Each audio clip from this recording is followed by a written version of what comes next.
Hanya karena masalah iri dengan warisan sehingga membuat keluarga ini menjadi punya rasa iri, dengki, dan juga bahkan keji dan biadab sehingga akhirnya memfitnah dan mengirim santet sehingga membuat si korbannya ini tewas.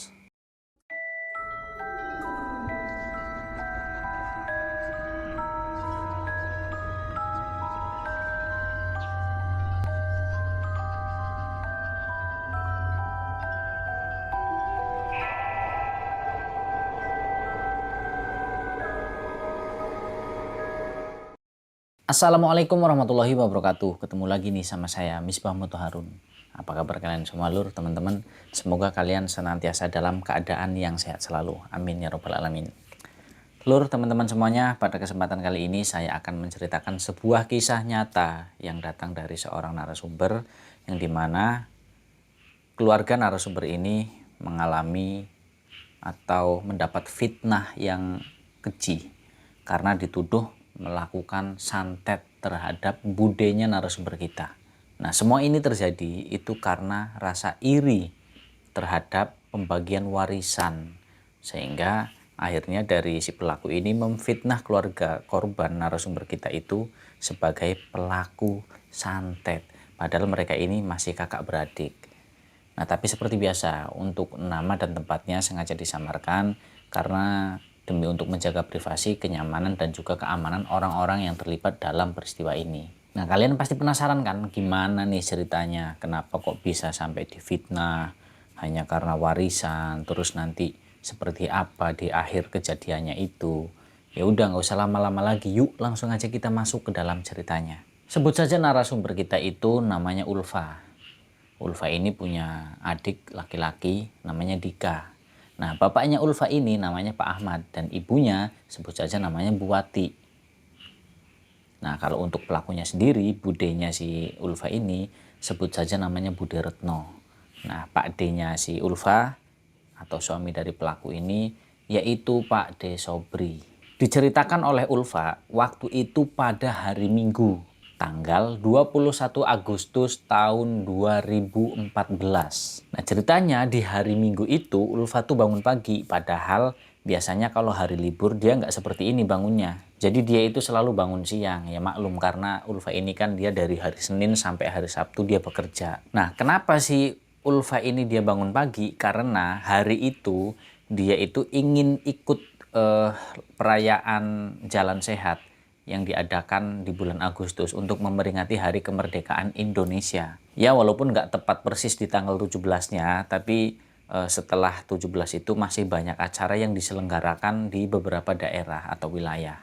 Termasuk salah satunya di kampungnya si Ulfa ini.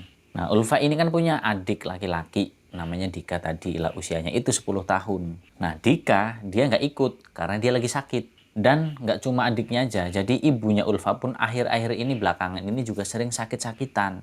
Bahkan sampai dirawat inap di sebuah klinik. Dan sampai pulang ke rumah juga infus itu masih terpasang di tangan ibunya Ulfa, yaitu Bu Wati. Tapi ya alhamdulillah berangsur-angsur Bu Wati atau ibunya Ulfa ini semakin membaik dan sembuh. Nah, jadi sebelum si Ulfa ini berangkat menuju ke lokasi perlombaan atau perayaan, dia itu terlebih dulu nelpon temennya. Padahal sebenarnya rumah temennya si Ulfa ini deket banget. Ya paling cuma selisih 3 rumah. Nah, tapi ya mungkin karena masih pagi jadi males jalan, akhirnya ya udahlah telepon aja. Lagian udah zamannya telepon sekarang, kata Ulfa gitu. Nah, pas ditelepon, Ulfa ngomong kan, "Halo." Nah, temennya itu namanya Dian. "Halo Dian, udah siap belum? Aku baru bangun nih Ulfa." Jawab si Dian seperti itu. Malah baru bangun nih anak. Jadi mau ikutan jalan sehat apa enggak? Tanya Ulfa gitu kan. Iya jadi. Tapi aku mandi dulu ya. Aku baru bangun nih. Jawabnya si Dian seperti itu. Ya pakai suara yang masih bermalas-malasan di atas kasur. Ya maklum karena baru bangun. "Oh iya Ulfa, emangnya mulainya jam berapa sih?" Tanya si Dian. "Kayaknya jam 7 deh. Tapi dari tadi aku lihat juga udah banyak orang tuh pada lewat, pada menuju ke lokasi. Nah, ini kan mumpung masih jam 6 lewat 20, sekarang kamu bangun, kamu mandi, terus langsung sarapan, terus siap-siap. Nanti aku samperin kita berangkat bareng," kata Ulfa begitu. "Oh ya udah, oke, tapi aku tungguin ya." "Ya udah makanya buruan." "Iya ya." Langsung ditutup tuh si Ulfa, matiin teleponnya.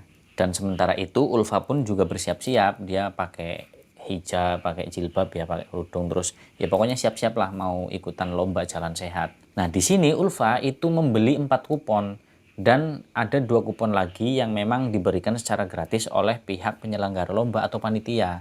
Nah jadi total itu ada 6 kupon nih si Ulfa. Yang dimana semua hadiah nanti yang didapat itu dari hasil iuran warga dari rumah ke rumah. Nah terus kemudian waktu itu jam ini udah jam 6 lewat 40. Nah kemudian Ulfa karena dirasa udah mepet waktunya, dia pun menuju ke rumahnya si Dian. Dia nyamperin. Nah setelah Ulfa nih sampai di depan rumahnya Dian, dia manggil dong. Dian, Yan. Itu begitu panggilnya si Ulfa. Tapi kemudian yang keluar malah ibunya si Dian. Oh Ulfa, ditunggu bentar ya Ul. Kayaknya masih mandi deh Diannya, gitu jawab ibunya. Nah terus sambil manggil tuh ibunya, Yan, Dian, dengan nada yang lumayan kenceng.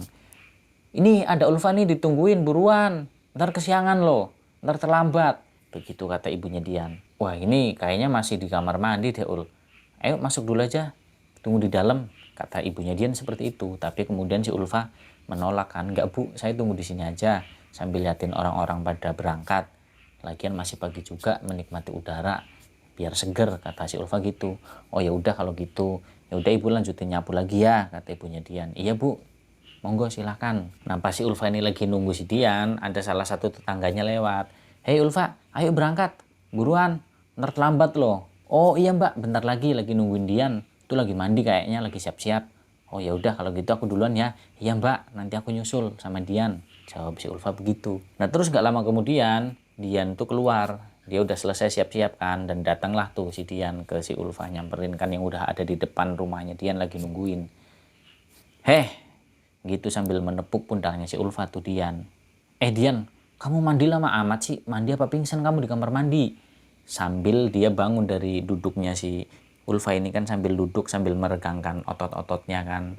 Ya habis stretching itu di depan rumahnya si Dian. Hehe, sorry Ul, tadi pas kamu nelpon, pas teleponnya mati, aku nggak langsung buru-buru mandi.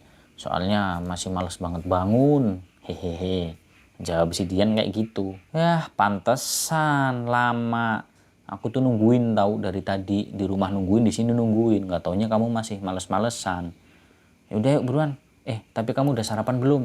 Tanya si Ulfa kayak gitu. Ya karena memang Ulfa itu dari kecil memang selalu disuruh sarapan sama ibunya sebelum melakukan aktivitas apapun. Jadi Ulfa juga selalu mengingatkan akan hal itu kepada setiap temennya. Terus dijawab nih sama si Dian kan, belum nih, udah gampang, ntar sarapan di sana aja. Kan nanti di sana juga dapat sarapan, dapat makan. Kata si Dian kayak gitu tuh, ngejawab si Ulfa. Ya iya sih, dapat jatah makan.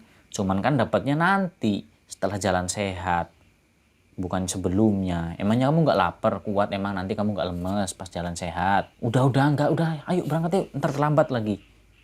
Ya udahlah terserah, berangkatlah mereka berdua menuju ke lokasi. Nah ketika mereka sampai di lokasi itu, di situ udah banyak banget orang, banyak banget peserta dari yang anak kecil, terus kemudian remaja, dewasa, hingga sampai yang usia tua pun mereka antusias. Mereka semangat untuk mengikuti jalannya acara karena semangat kemerdekaan itu. Nah, mereka semua itu mengenakan stiker bendera merah putih yang ditempel di pipinya. Nah, kemudian si Dian sama Ulfa pun dikasih tuh sama salah seorang peserta kan. Ulfa, Dian, nih kalian belum punya stiker ya pasti. Nih pakai aja. Oh iya makasih Mbak. Nah, dikasihnya tuh mereka berdua, terus dipasang tuh, ditempel di pipi mereka berdua stiker merah putih. Dan gak berselang lama setelah baris berbaris, kemudian mereka pun bersiap untuk memulai jalan sehatnya. Nah kemudian mereka pun mulai berjalan tuh, jalan sehat sesuai dengan arahan. Yang dimana mereka jalan mengelilingi jalan raya, terus habis itu masuk ke jalanan yang dimana jalan kampung yang di sampingnya itu ada sungai. Mereka berbaris dengan rapi mengikuti acara jalan sehatnya. Nah terus kemudian mereka pun berhenti dan diminta tuh kupon-kuponnya kan sama panitia. Tuh ada yang keliling yang mintain kupon-kupon, terus sambil ngebagiin jatah nasi uduk tuh pagi, dan juga minuman yang ada dipakai kayak gelas plastik itu loh. Nah terus kemudian setelah pengumpulan kupon selesai, terus mereka semua dikasih sarapan pagi dan juga minuman. Kemudian mereka pun diarahkan untuk melanjutkan jalan sehatnya. Nah akhirnya setelah udah jalan sehat tuh, udah keliling kan, sampailah mereka di lokasi tempat lomba atau finishnya. Nah mereka pun kemudian langsung segera makan bersama terlebih dahulu. Dan tiba-tiba bapaknya, ayahnya si Ulfa, yaitu Pak Ahmad, tiba-tiba nimbrung tuh ikut makan bareng di situ. Ternyata ayahnya ikut. Nah jadi sambil mereka makan, panitia itu mengumumkan door prize undiannya itu, yang dengan kupon tadi yang dikumpulkan. Ya mungkin biar suasana ini nggak terlalu sepi kali ya. Jadi sambil makan, sambil mengumumkan hadiah door prize dari kupon-kupon itu yang diundi. Nah si Ulfa sama si Dian itu ngeliatin kupon mereka aja gitu kan, berharap nomor mereka itu disebutin, dipanggil. Tapi ternyata setelah mereka tunggu, mereka lihat nggak ada yang dipanggil satupun. Nah akhirnya si Ulfa ngajakin temennya nih, si Dian kan, Yan, nomor kita kok nggak disebutin ya, nggak dipanggil-panggil. Kita beli jajan aja dulu yuk. Ih, emang kamu nggak kenyang apa? Barusan udah makan. Ya bukan buat makan, ini mah buat ngemil aja, iseng sambil nungguin ini. Siapa tahu nanti nomor undian kita atau nomor kupon kita dipanggil. Ya udah yuk. Nah jajan tuh mereka ceritanya. Nah pas si Ulfa sama Dian ini mau jalan kan, mau beli jajan, tiba-tiba nomor undian atau nomor kuponnya Ulfa itu dipanggil, disebutin. Kalau nggak salah itu nomor kuponnya 021. Nah si Ulfa otomatis rasanya seneng banget dong, dia gembira. Karena dia nggak menyangka bahwa dia tuh dapat memenangkan hadiah undian tersebut. Ya walaupun hadiahnya tuh nggak seberapa sih, maksudnya nggak mewah-mewah banget. Jadi si Ulfa tuh cuma dapat undian hadiah tuh kayak panci doang gitu loh. Tapi kan bukan pancinya, tapi makna di hari kemenangan, hari kemerdekaan. Itu yang penting. Wah Dian, nomorku dipanggil nih, 021. Iya, langsung kan tuh si Ulfa ngambil itunya, hadiah pancinya diambil. Terus kemudian mereka melanjutkan beli jajannya itu. Nah kata si Ulfa dalam hati, lumayan juga nih, walaupun cuma panci. Lumayan lah, nggak apa-apa. Buat masak di rumah, ntar kasih ke ibu. Kata Ulfa gitu dalam hatinya.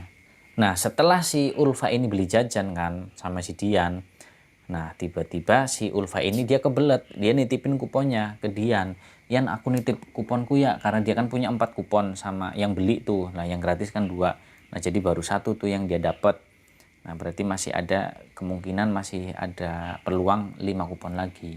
Nah dia titipin tuh ke si Dian, takutnya nanti dipanggil si Ulfanya nggak ada kan. Nah si Ulfa karena lokasinya nggak terlalu jauh dari rumah, karena dia kebelet dia pulang ke rumah. Nah pulang ke rumah itu sambil ngebawa itu tadi, hadiah panci. Nah sampai di rumah, Assalamualaikum Bu. Waalaikumsalam. Nih sambil ketawa, tuh panci lumayan, kata si Ulfa gitu kan. Hehe iya lumayan, daripada beli. Tapi bukan ininya nak, yang penting makna dari kemerdekaan itu. Iya Bu, kata Ulfa gitu. Lah terus kamu kok pulang? Iya aku kebelet. Ya udah sana. Nah kemudian akhirnya si Ulfa pun menuntaskan hajatnya. Nah setelah si Ulfa ini selesai dari rumah tuh, dari kamar mandi, dia balik lagi ke lokasi. Dan ternyata memang akan segera dimulai perlombaan untuk anak-anak. Dan ternyata ibunya si Ulfa, Buati, sama adiknya si Dika yang tadi sakit, itu ternyata mereka nyusul ke sana. Karena Dika ini ngajakin ibunya, Bu ayo dong Bu lihat lomba. Loh kamu kan masih sakit nak. Udah nggak apa-apa, udah mendingan ini yuk lihat lomba yuk. Siapa tahu nanti pas di lokasi aku bisa sembuh kan, rame di situ aku senang. Ya udah. Akhirnya ibunya si Ulfa, Buati sama adiknya nih Dika, mereka nyusul ke lokasi perlombaan. Lah pas sampai di lokasi perlombaan, Ulfa kaget dong. Loh, ibu kok nyusul? Emangnya Dika udah enakan Bu, udah sehat? Nggak tahu nih, adikmu ngajakin ke sini katanya kalau lihat rame-rame siapa tahu nanti senang terus kemudian sembuh. Oh ya udah. Nah akhirnya Ulfa sebagai kakak yang baik kan nawarin adiknya nih si Dika. Dek, kamu mau jajan nggak? Jajan apaan kak? Malah tanya balik. Ya terserah kamu lah, kamunya mau jajan apa, nanti kakak beliin. Beneran nih kak? Iya beneran lah, masa iya kakak bohong? Ya udah kalau gitu aku mau jajan ini aja kak, sosis bakar, kata si Dika gitu. Ya udah kamu tunggu sini ya kakak beliin, kata si Ulfa gitu. Nah, kemudian Ulfa pergi tuh beliin jajan sosis bakar buat adiknya. Dan ternyata si Ulfa dapat undian. Kali ini dia dapat Magicom atau rice cooker pada saat si Ulfa ini lagi ngebeliin jajan adiknya. Nah kemudian dia ambil, Terus dia ambil, dia kasih ke ibunya. Nah terus nggak lama setelah si Ulfa ini dapat hadiah undian berikutnya itu, tiba-tiba udah masuk waktu duhur. Nah akhirnya kan acara harus berhenti karena menghormati waktu sholat kan. Nah mereka semua peserta pada pulang ke rumah masing-masing. Terus nanti kembali lagi ke lokasi itu sekitar jam 1 dan dimulai lagi acaranya. Nah terus setelah udah pada sholat, udah pada balik ke rumah masing-masing, mereka berkumpul lagi di situ. Nah tapi si Ulfa ini masih di rumah. Jadi dia tuh lagi ngobrol sama ibunya di teras depan rumah dekat pintu. Maksudnya kayak iya di teras lah pokoknya. Nah ketika si Ulfa lagi ngobrol sama ibunya, itu tiba-tiba ada tetangganya yang datang. Lebih tepatnya itu tetangga samping rumah. Ternyata tetangga tersebut itu ngabarin sesuatu, ngasih tahu ke ibunya Ulfa, Bu Wati, bahwa kalau budenya Ulfa itu lagi sakit, kambuh. Dan itu kambuhnya dari tadi pagi, katanya gitu. Kambuh, kok nggak ada yang ngasih tahu ke sini ya Mbak? Tanya Ibu Wati nih sambil dia kaget kan. Iya Mbak, makanya aku ke sini mau ngasih tahu. Soalnya kayaknya Mbak Wati ini belum tahu, belum ada yang ngasih tahu. Dan ternyata memang benar, ternyata benar dugaan saya kalau Mbak Wati itu belum tahu. Emangnya nggak ada yang kesini Mbak ngasih tahu gitu, ngasih kabar? Nggak ada Mbak, ini malah justru saya kaget. Ini malah saya tahunya dari Mbak. Dari keluarga sana nggak ada yang ngasih tahu ke sini. Ya telepon kayak atau apa kayak, kan rumahnya deket juga, nggak jauh-jauh amat. Ya tinggal datang ke sini ngasih tahu, kan apa salahnya? Kata Bu Wati begitu. Iya juga sih ya Mbak, kata tetangganya. Ya Allah, terus gimana Mbak keadaannya sekarang?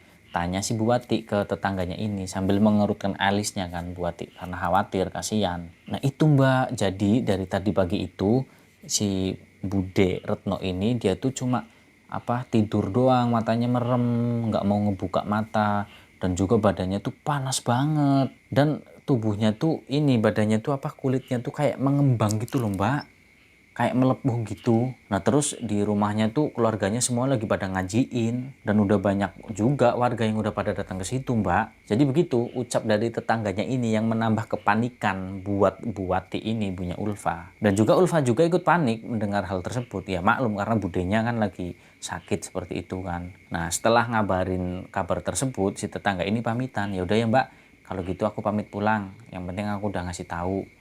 Oh iya Mbak, makasih ya. Iya sama-sama. Nah pulanglah tuh tetangganya. Nah terus Ulfa sama si Bu Wati ini memberitahukan berita tersebut kepada Pak Ahmad, ayahnya si Ulfa. Dan akhirnya Ulfa sama ayahnya pun memutuskan untuk datang ke rumahnya Bude Retno untuk menjenguk Bude Retno. Nah mereka berjalan beriringan. Ulfa berjalan di depan, ayahnya di belakang. Dan ternyata benar, di rumahnya Bude Retno itu udah banyak orang, udah banyak warga. Ada juga yang keluar masuk. Nah akhirnya si Ulfa sama ayahnya pun masuk nih ke dalam rumahnya Bude Retno. Nah Ulfa masuk duluan, ayahnya menyusul di belakang. Nah mereka masuk di ruang tamu.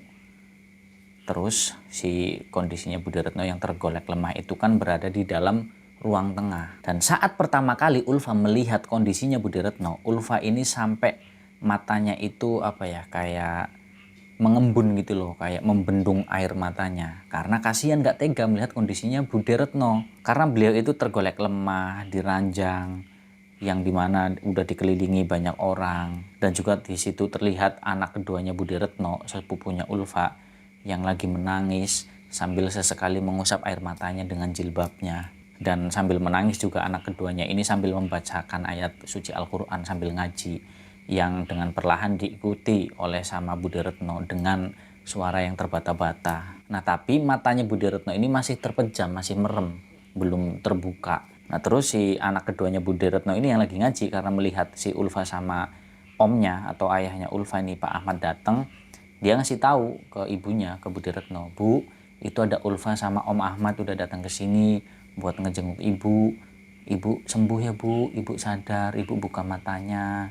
Itu kita keluarga udah pada kumpul di sini Bu, kata anak keduanya seperti itu. Nah akhirnya si Ulfa pun berjalan mendekati Bude Retno ke ranjang tempat di mana Bude Retno ini tergolek lemah. Nah karena di situ udah banyak orang yang berkeliling selagi ngaji. Nah sehingga kan sempit tuh di situ, jadi Ulfa nggak kebagian tempat buat duduk. Akhirnya si Ulfa pun ya dia jongkok, dia berlutut, berdiri pakai kedua lututnya. Nah di situ si Ulfa megang tangannya Bude Retno, dan ternyata bener suhu tubuhnya Bude Retno itu panas banget, panasnya tinggi.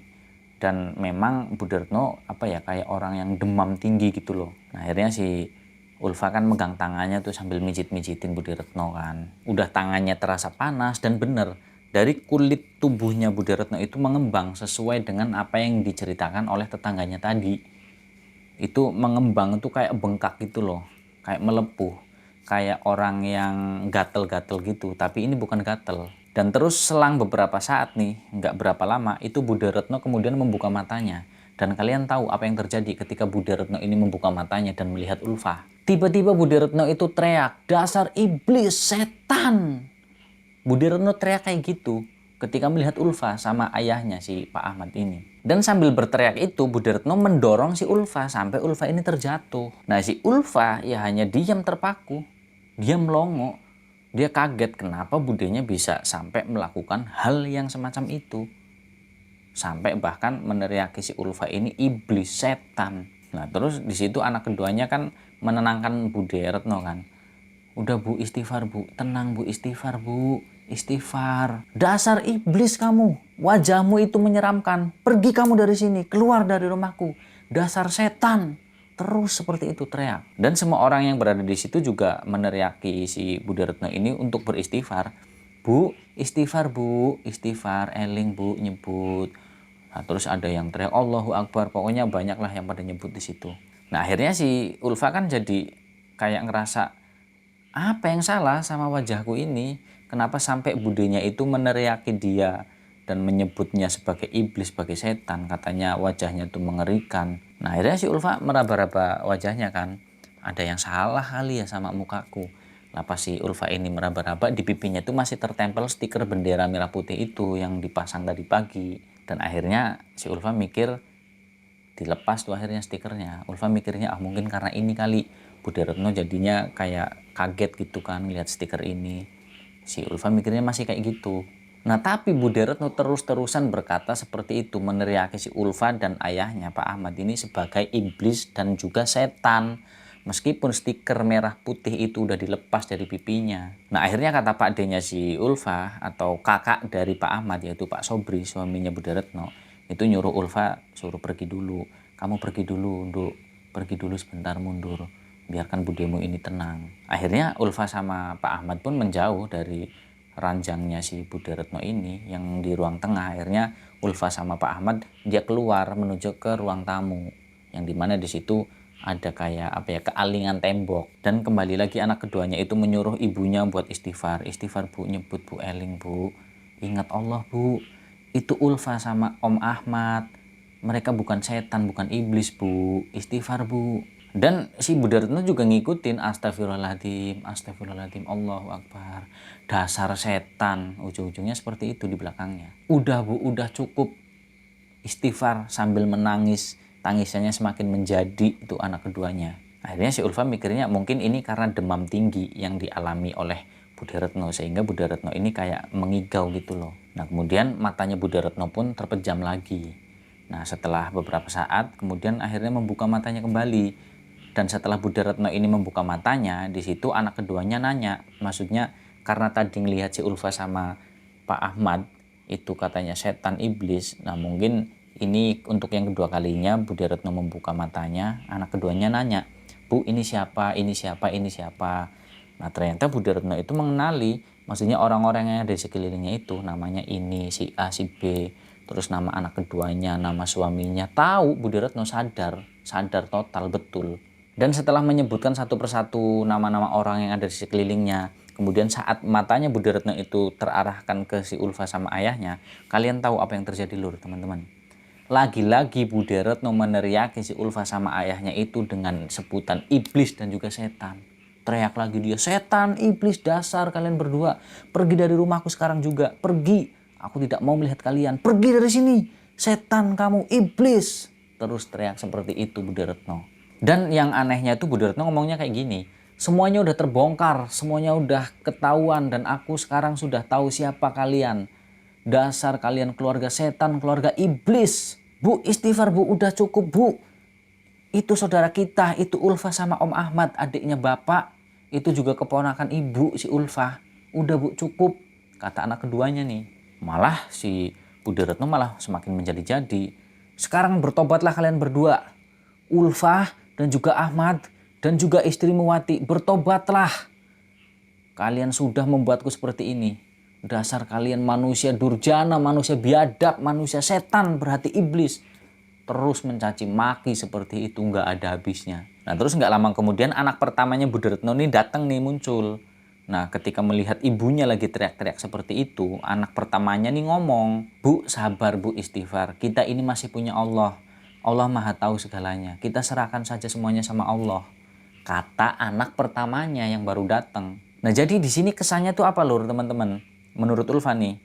Jadi kedatangan anak pertamanya melihat ibunya seperti itu, menyaksikan semua kejadiannya, itu seakan-akan apa ya, membenarkan perkataan ibunya bahwa Ulfa, ayahnya, ibunya, semua keluarganya Ulfa itu adalah keluarga iblis, keluarga setan. Dan yang membuat Budi Retno itu sampai mengalami kejadian seperti ini, yaitu karena keluarganya si Ulfa, ayah dan ibunya juga. Ya di situ Ulfa cuma bisa bengong. Bengong sambil mikir, ya Allah, kenapa, apa, mengapa? Aku tidak pernah sama sekali berpikiran seperti itu. Aku tidak pernah ada rasa benci sedikit pun kepada beliau, kepada Budi Retno. Tapi kenapa? Kenapa beliau mengatakan seperti itu ya Allah? Apa salahku? Apa salah ayah dan ibuku? Apa salah keluargaku ya Allah? Kenapa kau budeku tersayang Budi Retno, teganya Bude itu memfitnahku, memfitnah keluargaku, kedua orang tuaku. Kenapa sekejam itu Bude? Dan Bude itu mengatakan seperti itu memang benar, seolah-olah ayah ibuku yang menyantet Bude, yang membuat Bude itu menjadi sakit seperti ini. Di batinnya Ulfa berkata seperti itu. Sebenarnya Ulfa tuh pengen banget tuh ngomong itu tadi, luapan emosi di dalam hatinya. Tapi nggak bisa. Ulfa tuh cuma bisa menahan air matanya biar nggak terjatuh di situ, biar nggak nangis di tempat tersebut, di rumahnya Budi Retno. Dan kalian tahu lur teman-teman, Ulfa ini memandang ke sekeliling dari banyaknya orang-orang yang ada di rumahnya Budi Retno. Mereka semua itu memandang ke arahnya si Ulfa dan juga ayahnya yaitu Pak Ahmad dengan tatapan atau pandangan yang sinis, seakan-akan mewakili hati mereka yang apa ya, ingin berkata bahwa Ulfa sama ayahnya dan ibunya itu adalah benar-benar orang yang sangat-sangat jahat. Dan Ulfa juga mikir kok tega banget budenya hingga sampai-sampai Bude itu melakukan hal seperti ini terhadap keluarganya Ulfa. Padahal Pak Ahmad itu adalah adik kandung dari Pak Sobri, suaminya Budi Retno sendiri. Nah di situ Ulfa juga melihat ada yang masih saudara, masih famili lah sama si Pak Ahmad dan juga Pak Sobri ini. Dan si pemuda itu juga melihat ke arahnya si Ulfa, itu melihat ya sama dengan wajah yang sinis dan juga seperti seolah-olah dasar memang jahat keluarga kamu itu. Seolah-olah seperti itu. Dan Budi Retno masih saja tetap mengatakan terus-menerus yang tidak-tidak terhadap Ulfa dan juga keluarganya. Ulfa akhirnya udah nggak kuat lagi tuh di situ. Ulfa langsung pergi tanpa berkata sepatah kata apapun. Ulfa langsung pergi, dia pulang ke rumah. Dan ayahnya saat itu masih ada di situ. Dan sesampainya Ulfa di rumah, dia langsung ceritain itu ke ibunya, ke Bu Wati, tentang apa yang dia alami, terus tuduhan dari budenya, terus reaksi orang-orang yang ada di situ. Ya ibunya Ulfa otomatis shock dong mendengar apa yang diceritakan si Ulfa ini. Dia menganggap bahwa kok tega bener nih Budi Retno, Mbak Retno, tega bener menfitnah keluarganya sekeji ini. Dan Ulfa juga melihat sorot matanya si ibunya nih, Bu Wati itu juga kayak menahan amarah, menahan tangis. Nah terus nggak berselang lama nih, Pak Ahmad pulang nih, ayahnya Ulfa. Langsung si Bu Wati nanya dong, ya emangnya bener yang dibilang sama Ulfa anak kita? Terus kenapa ayah cuma diem aja di sana? Nggak membela diri, nggak membela anak kita, nggak membela keluarga kita. Padahal ayah udah tahu jelas-jelas itu adalah fitnah. Kenapa diem aja? Jawab ya. Sudahlah Bu, lupakan aja. Kalaupun tadi aku sama Ulfa itu membela diri di sana, yaitu nanti bakalan orang-orang tuh menganggap bahwa kita itu memang benar-benar bersalah. Jawab Pak Ahmad seperti itu. Kemudian lalu si Bu Wati ini nerocos lagi kan, ngomong lagi. Tapi ini nggak bener ya. Niat kita itu baik, niat ayah sama Ulfa ke sana tuh baik buat ngejenguk. Tapi setelah kalian sampai di sana malah kalian difitnah seperti itu. Aku ya, ibu, nggak akan pernah terima kalau anakku dan juga suamiku itu difitnah. Maksudnya Pak Ahmad di sini. Kalau memang aku bener-bener nih tadi nggak ngejagain Dika, dan aku ini sekarang akan ke sana. Dan aku akan membela kalian berdua. Aku akan mengatakan yang sebenar-benarnya bahwa bukan kita yang melakukan itu. Kenapa tega memfitnah kami? Dan di situ ucapan Bu Wati itu dengan sangat emosi sambil menahan air matanya, yang merasa sakit hati, nggak terima putrinya si Ulfa sama suaminya itu difitnah, dituduh yang tidak-tidak oleh kakak iparnya sendiri. Sudah Bu, sudah cukup. Biarin aja ya Bu. Kita serahkan sama Allah. Allah itu maha tahu, maha mengetahui siapa yang benar dan siapa yang salah. Begitu ucap si Pak Ahmad. Iya Bu, lebih baik kita diam aja dan gak usah dipikirin lagi. Tapi aku janji Bu, sama diri aku sendiri, aku gak akan pernah mau untuk menginjakan kakiku lagi di rumahnya Budi Retno. Begitu ucap si Ulfa. Yaudah ya Bu, lupain aja. Aku mau balik lagi ke perlombaan. Nah, begitu ucap si Ulfa sambil berpamitan dia mau datang lagi ke tempat lomba yang lagi diselenggarakan itu karena memang belum selesai. Dan memang saat itu hokinya si Ulfa, jadi dia nomor kuponnya itu dia dapat lagi hadiah undian. Dan sempat Ulfa itu dapat sekitar ya 5 lah kupon dia yang dapat, jadi 1 yang hangus nggak dapat panggilan. Termasuk si Dian juga, hokinya Dian, dia juga dapat hadiah ya kurang lebih 3 kalau nggak salah kata Ulfa. Nah terus kemudian setelah jam 5 sore perlombaan pun selesai, semua warga yang datang pun membubarkan diri, termasuk Ulfa, Dian dan juga yang lainnya. Mereka pulang ke rumah mereka masing-masing. Nah pada saat malam harinya nih, si Ulfa itu tiba-tiba teringat dengan kejadian tadi siang yang menimpa dirinya dan juga ayahnya yang difitnah oleh budenya sendiri. Ulfa itu mengingat semuanya dengan detail. Kata-kata yang keluar dari mulutnya Budi Retno. Dan juga mata orang-orang yang menatap si Ulfa dan juga ayahnya. Akhirnya Ulfa pun meluapkan semuanya dalam tangisan di kamarnya yang tanpa diketahui oleh ayah dan juga ibunya. Dan menurut Ulfa mungkin ibunya juga di kamar lagi menangis karena dia sakit hati nggak terima suaminya dan anaknya itu difitnah. Sedangkan itu semua nggak benar. Nah si Ulfa ini dia nangis sampai dia akhirnya ketiduran dan kemudian bangun di esok paginya. Nah akhirnya si Ulfa berangkat kerja kan di hari Senin. Nah setelah dia pulang kerja, ibunya ngajak ngobrol. Dia ngomong, Bu Wati nih ke si Ulfa. Ulfa, Duk, tadi ada tetangga kesini minta daun jeruk. Dan dia menanyakan tentang kejadian yang kemarin yang menimpa kamu sama ayah. Begitu ucap dari Bu Wati nih, ibunya Ulfa. Terus Bu, dia bilang apa? Ya jadi dia bilang gini, kok ada ya Bu saudara yang tega banget gitu nuduh saudaranya sendiri. Nah terus ibu nanya, loh kok Mbak bisa tahu dari mana? Terus dijawab lagi sama orang itu, sama tetangga kita. Ya kan itu kabar udah menyebar luas Bu. Dan nyatanya kemarin itu kan banyak orang di situ dan menyaksikan. Ya otomatis dari mulut ke mulut menyebar dong. Makanya saya tahu. Nah justru di sini saya kasihan nggak tega sama keluarganya si Bu Wati dan juga Pak Ahmad. Karena dituduh yang tidak-tidak oleh saudara sendiri. Padahal itu semuanya nggak benar. Saya yakin kok kalian ini kan memang orangnya baik. Nggak mungkin ngelakuin hal sekeji itu. Iya Bu, beneran. Lagian kalau memang punya duit ngapain nyantet orang? Nggak ada faedahnya. Jadi si Bu Wati ini cerita panjang lebar sehingga membuat si Ulfa ini ketawa. Ya akhirnya dijawab dong sama Ulfa, iya bener Bu. Kalau punya duit mah ngapain tuh buat nyantet orang, apalagi saudara sendiri. Mendingan kalau punya duit buat benerin nih rumah nih. Rumah udah lama banget kayak gini. Yang lain rumahnya udah bagus-bagus. Mendingan kita renovasi rumah, betulin rumah daripada buat nyantet orang, nyantet saudara sendiri. Nggak penting ya Bu. Iya bener, makanya itu ibu juga bilang kayak gitu sama tetangga kita. Dan alhamdulillah tetangga kita juga nggak percaya dengan semua tuduhan itu. Nah terus kemudian kurang lebih 1 minggu kemudian nih, persis di hari Senin sama. Tepatnya hari Senin malam Selasa. Saat itu tanggal 29 bulan Agustus 2014. Nah, waktu itu jam 9 malam, Ulfa ini ketiduran. Dan tiba-tiba hidungnya Ulfa itu mengeluarkan darah banyak banget atau mimisan. Ya mimisan wajar sih, mungkin karena Ulfa ini terlalu memikirkan kejadian seminggu lalu. Yang dimana membuat si Ulfa dan juga ayahnya, ibunya ini sakit hati.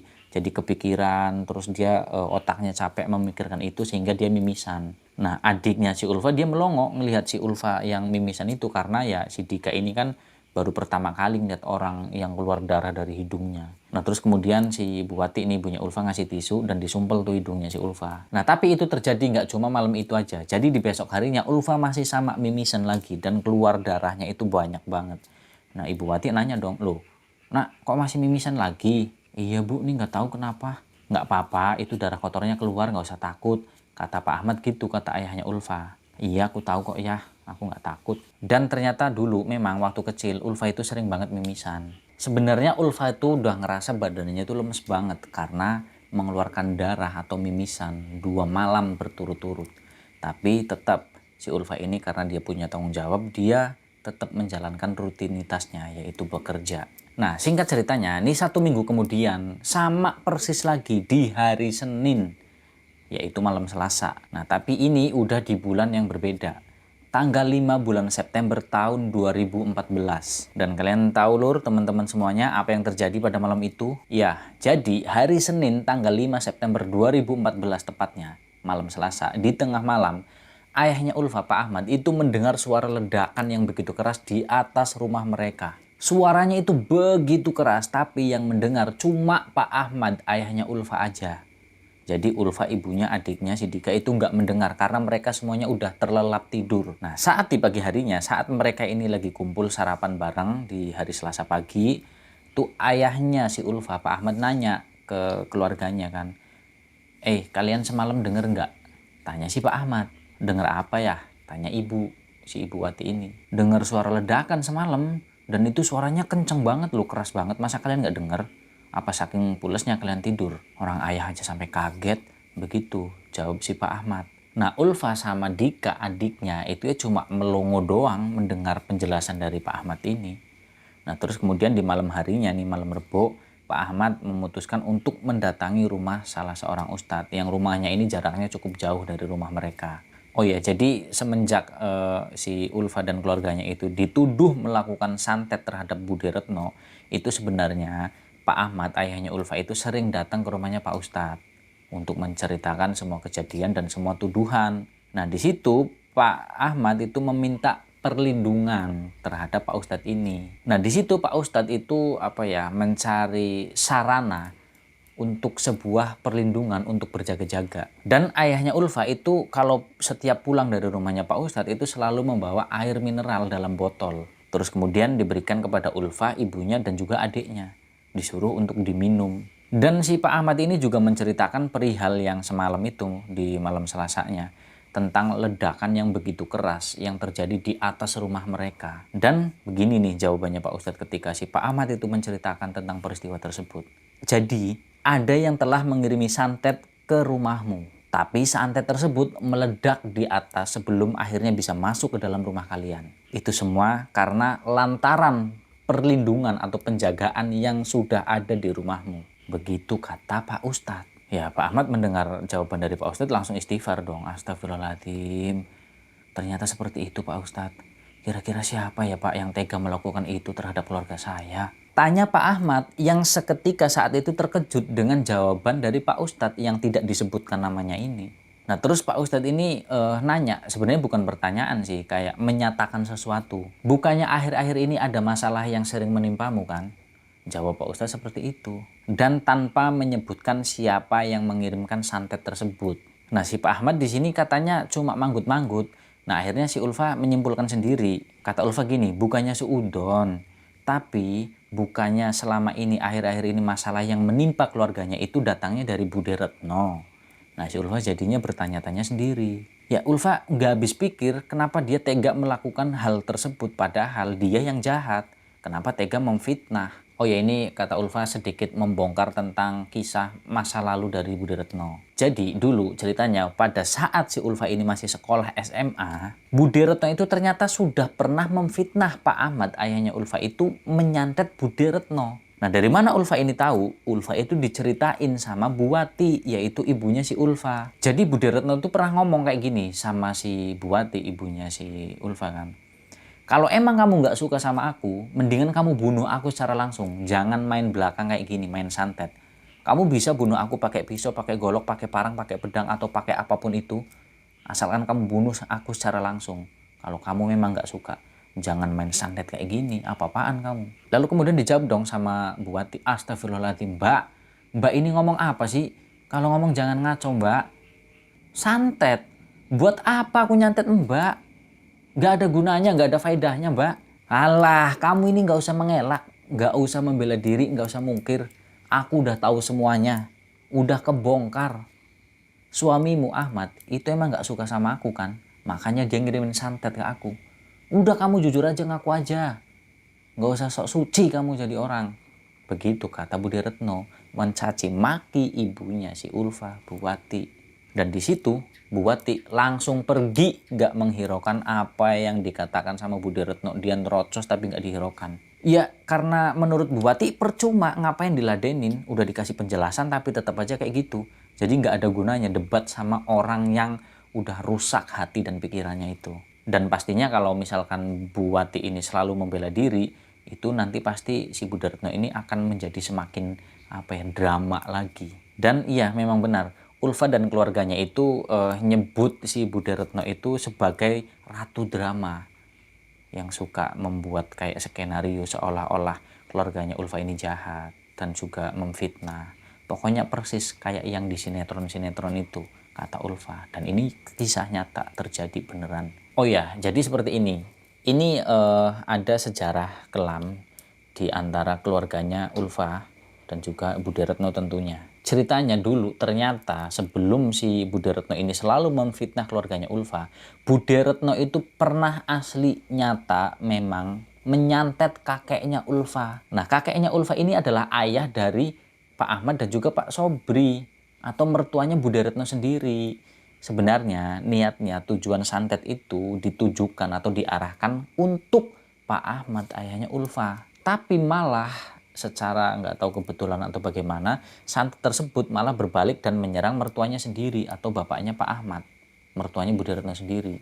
Dan itu ternyata nggak cuma itu aja lur teman-teman. Kata Ulfa ini sebenarnya banyak banget cerita atau kisah yang tentang rasa iri dan dengkinya Budi Retno terhadap keluarganya si Ulfa.